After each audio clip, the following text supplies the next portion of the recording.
फिर से आ रहे हैं दोस्तों हाहाकार मचाने मिस्टर लौकेश उरांव और मिस सविता कुमारी। जान न पहचान गुया दीवाना कर दिले रे मुके पटाई के।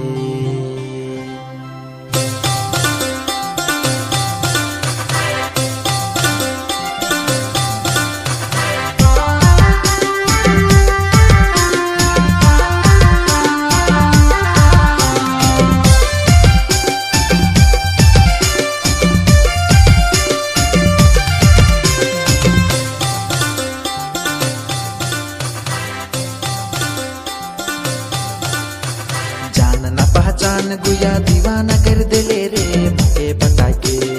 नादान दिल के मोर प्यार में बदल दिले रे जवान समझ के। कैसे करबू रे तोर से मैं प्यार टूट ना जाए प्यार लागे मुके डर। कैसे करबू रे तोर से मैं प्यार टूट ना जाए प्यार लागे मुके डर।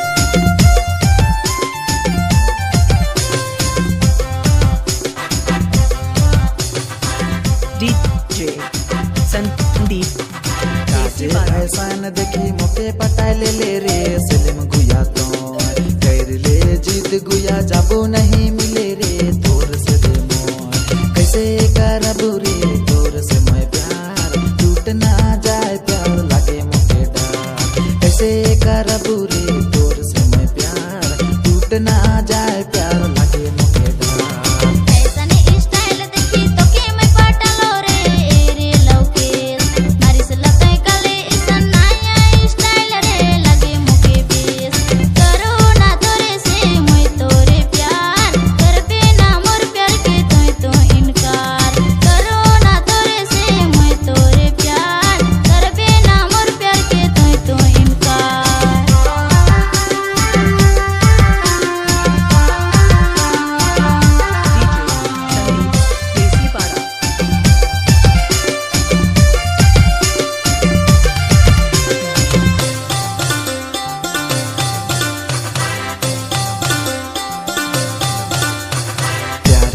फंस गेल लौके से बेचारा अकेला का हुए कैसन हुए से के नहीं जानेला। पहला प्यार कैसे करबू रे तोर से मैं प्यार टूट ना जाए प्यार लागे मुके डर। कैसे करबू रे तोर से मैं प्यार टूट ना जाए प्यार लागे मुके डर।